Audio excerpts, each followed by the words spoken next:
लाहौर, कराची, गुजरांवाला, रावलपिंडी समेत मुल्क भर में होने वाले मुतअद्दिद ड्रोन अटैक्स जो इंडिया की तरफ से किए गए, इसमें इस्तेमाल होने वाला ड्रोन एक्चुअली ड्रोन नहीं, वो एक मिसाइल है। इसराइल एरोनॉटिकल इंडस्ट्री ने इसे बनाया है और ये अनमैन्ड एयर व्हीकल कहलाता है, यानी कि बग़ैर इंसान के चलने वाली गाड़ी।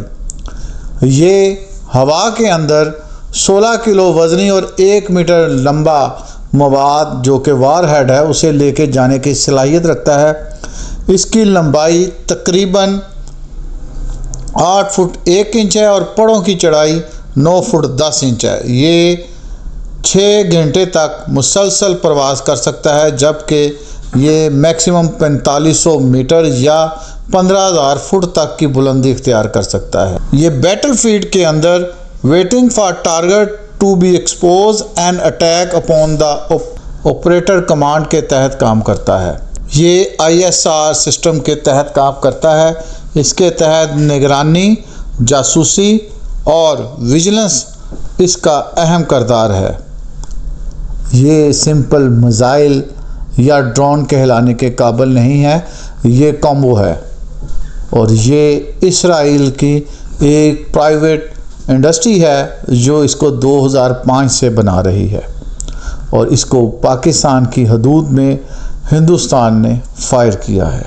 नाज़रीन इकराम, घबराने या परेशान होने की बात नहीं है।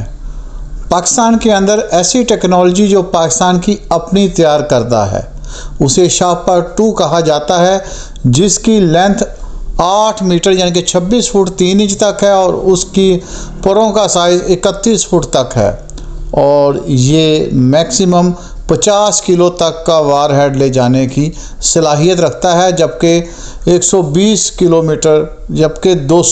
किलोमीटर पर घंटा की रफ्तार से सफ़र कर सकता है